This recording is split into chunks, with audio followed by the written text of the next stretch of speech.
Estás viendo las dos caras de la moneda.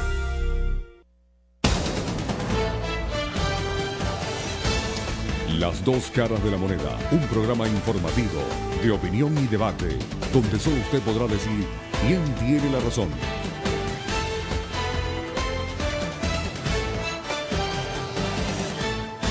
Continuamos con más de las dos caras de la moneda. Recuerde que pueden enviar sus mensajes de texto para cualquier pregunta o comentario que desee hacerle a la entrevistada a través de la mensajería de texto al 0414-383-6051. Estamos conversando con la profesora Nancy Orá. Y bueno, vamos a entrar en materia, Nancy. Explícanos y explícale sobre todo a la teleaudiencia de las dos caras de la moneda de qué se trata esa resolución 058. Sí, brevemente tengo que retroceder un poquito, ¿verdad? Porque esto viene desde el año 2007, cuando se hizo la consulta, la elección que se hizo, el referéndum, cuando la enmienda constitucional, la reforma constitucional, recordemos que entre los artículos que reformaba ese proyecto que presentó el difunto Chávez, estaba lo de la cuestión de meter en la Constitución lo del poder comunal, que eso no aparece, el poder comunal y el poder popular, eso no te aparece en ninguna parte de la Constitución, ¿ok? Pero ellos lo necesitaban. El pueblo sabiamente lo rechazó. Entonces, ¿qué se hizo a esta gente? Bueno, en el año 2009 modifican la Ley Orgánica de Educación, donde tomando el principio de corresponsabilidad, que sí está en la Constitución, lo introducen en esa Ley Orgánica de Educación y se habla de una comunidad educativa que no va a estar nada más conformada por padres, representantes, docentes, alumnos, obreros y administrativos, sino que también incluye a voceros y personeros, personas naturales y jurídicas de las comunidades aledañas, ¿ok? Específicamente también lo de los consejos comunales, colectivos, etcétera. Ahí está la primera fase. Entonces, ¿qué pasa? La resolución 058 la promulgan en octubre del 2012 y inmediatamente se hace, porque es una resolución que no es consultada con nadie y viola la ley de administración pública. ¿Okay? No le consultaron ni a representantes, ni a maestros, profesores, directivos, nadie. A nadie, la impusieron. Entonces, inmediatamente se accionan varios recursos de amparo, ¿verdad? Se frena primero la resolución, pero uno de los recursos de amparo, el TCJ estima que se está lesionando con eso o que no lesiona los derechos de los niños y entra en vigencia. Sin embargo, vamos a aclararte, hay 5 recursos de amparo todavía que están ante el TCJ desde hace año y medio aproximadamente, donde uno de esos recursos de amparo lo presentó el Colegio de Profesores a nivel nacional. Y todavía, hasta este momento, no hay respuesta. O sea, nada que ver esa celeridad, ¿verdad?, con los casos de las alcaldías de San Diego y de San Cristóbal, con esto, que son 5 recursos de amparo donde todavía el TCJ no ha tenido tiempo de decidir. Ahí está lo que yo he dicho en reiteradas oportunidades. El doble ordenamiento jurídico, sí. Un ordenamiento jurídico para castigar, sí, a los de oposición, a los que disienten del gobierno, y uno para beneficiar a los actores del gobierno. Sí, bueno, entonces entra en vigencia. ¿Qué dice la resolución 058? Específicamente sustituye, ¿verdad? Crea la figura de los consejos educativos que va a sustituir a lo que nosotros conocíamos como sociedad de padres y representantes.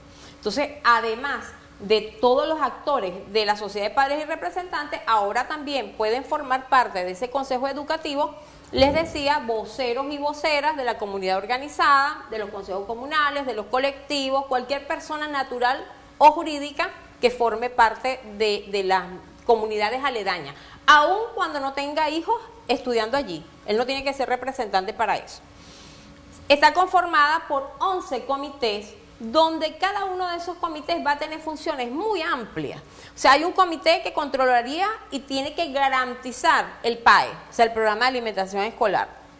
Pero hay un comité que se encargaría de lo que tiene que ver con toda la reparación de las plantas físicas e infraestructura. Uno para seguridad, uno de la parte académica, uno de supervisión, o sea, son 11 comités en total, ¿ok? Que si eso funcionara, por ejemplo, sería muy bueno. Oye, tuviéramos buenas instalaciones en escuelas, sí, liceos, pero bueno, lo mismo y más de lo mismo y letra Claro, muerta. Claro. En el fondo, ¿qué es lo que busca el gobierno con esta resolución? Simple y llanamente, por una parte, tener un equipo humano en cada escuela que le permita llevar a cabo ese proceso de ideologización y adoctrinamiento, de control, ¿verdad?, de todos los que están allí, docentes, niños, representantes, etcétera. Ahora, ¿de qué manera van a adoctrinarlo, Nancy? Porque hay personas que dicen, y tú los escuchas, pues, sobre todo los que son afectos al oficialismo. No, pero es que nosotros no vamos a adoctrinar a nadie, más bien se le quiere dar una formación integral a los niños, así fue cuando en aquella época Bolívar murió y Bolívar lo incorporaron en el sistema educativo, que era el libertador de la patria. Y entonces, bueno, ellos justifican de qué manera se adoctrinan a estos niños, a estos jóvenes, pues en estas escuelas, en estos preescolares, liceos, ¿de qué manera se adoctrina? A través de la colección bicentenaria en este momento, porque entonces hay tres aspectos, que es lo que conversábamos. La 058, tenemos la colección bicentenaria y lo del currículo nacional bolivariano, que para eso se está haciendo la consulta nacional, ¿ok?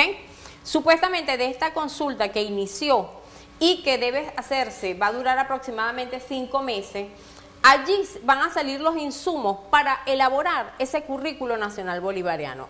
Lo que pasa es que este gobierno nos tiene acostumbrado a que ellos generalmente ya tienen las cosas hechas y lo que hacen es, bueno, esta consulta es como para decir que yo le consulté a todo el mundo y aquí está, estos son los resultados. De hecho, si ustedes revisan, y yo les pido a los padres y representantes, porque la colección bicentenaria fue distribuida a nivel de primaria desde el año escolar pasado o antepasado, o sea que ya tienen más de 2 años que los niños las están utilizando. Y ellos aspiran que esa colección bicentenaria sea de uso único, obligatorio y exclusivo, ¿ok? Eso viola lo que tiene que ver con la pluralidad y el respeto a todas las corrientes del pensamiento, porque entonces te encasilla en una sola visión del país. ¿Cómo adoctrinan? Mira, agarra un libro de matemática, por ejemplo, de primaria.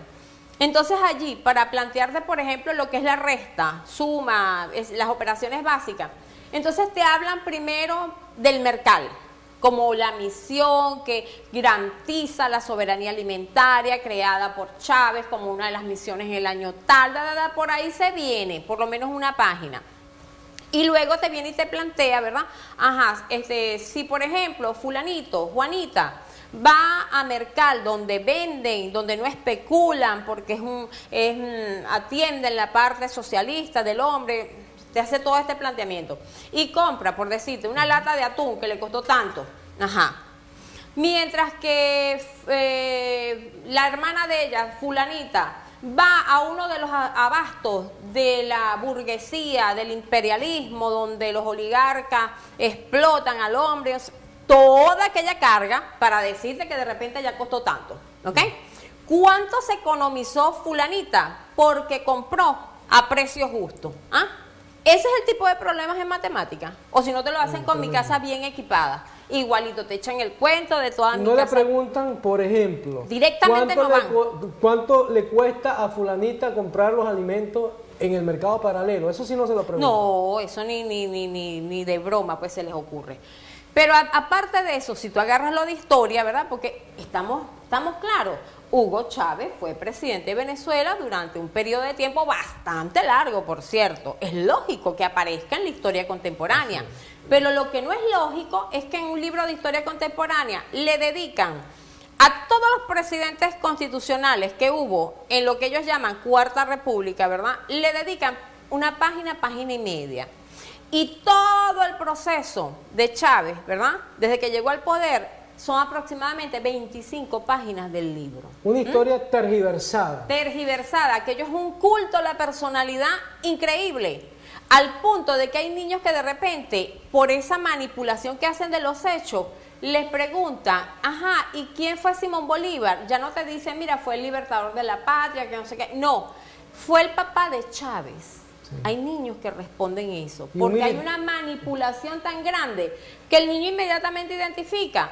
Agarren la Constitución ilustrada que utilizan para primaria las ilustraciones que tienen son tipo muñequito.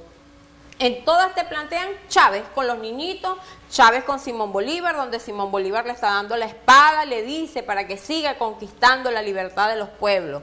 Ese tipo de analogía en mentes, en niños que todavía no tienen la capacidad crítica, pues están formándose. Niños que no saben si lo que le dice el libro es verdad o es mentira, porque no vivieron en ese momento. Lógicamente, ¿cómo se llama eso? Adoctrinamiento. Eso fue lo que ocurrió en Cuba. Fidel Castro, todo el que no estaba de acuerdo con él, váyanse, abrió las puertas. Y se dedicó entonces a ideologizar a los más pequeñitos, hasta que llegó a formar lo que ellos conocen como pioneros, que llegan al punto, los pioneritos llegan al punto que en su casa, si su mamá, su papá, un hermano hace un comentario en contra del gobierno, ellos son los primeros que lo denuncian, ¿ok?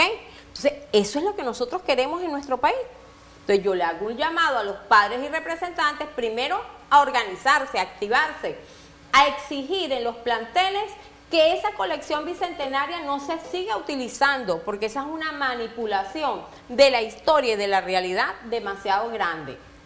Además que eso no tiene ningún fundamento en el diseño curricular que está vigente, ¿ok? Porque inclusive elimina contenidos y por el contrario incluye otros contenidos, como por ejemplo, yo estaba viendo en lenguaje y comunicación, en lengua pues castellano, hay un contenido que te habla del lenguaje formal, semiformal e informal.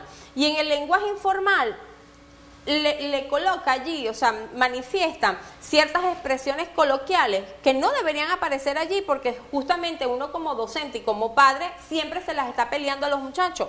Por ejemplo, careñame, fino, qué fino. Cuestiones así, o sea, que vienen por la deformación que se hace del lenguaje en los medios de comunicación a través de ciertos programas que son humorísticos supuestamente, pero que sabemos que tienen una carga de repente muy fuerte de manipular o deformar lo que es el lenguaje verdaderamente. Eso aparece allí. Entonces, ¿cómo tú le puedes decir a un muchacho, mira muchacho, no digas eso?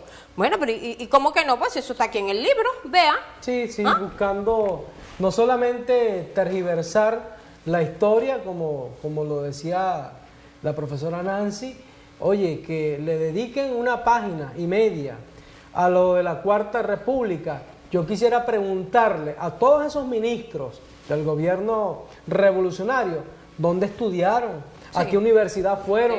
Que los hospitales, por lo menos de la Cuarta, usted iba y allí le colocaban todo el tratamiento, y resulta que en los de la Quinta, en los hospitales de ustedes, tú tienes que llegar al hospital e inmediatamente salir con el enfermo a buscar el suero, todo, la jeringa, el antibiótico. Tienes que buscarlo todo, porque es así. Y ni siquiera hay ambulancia. Cuando tú requieres necesariamente una ambulancia para un traslado, bueno, tienes que andar de aquí y de allá. Y así sucede con la comida y así sucede con todo. Entonces, allí uno ve cómo tergiversan la historia, cómo dicen que Simón Bolívar es el papá o el padre de Chávez.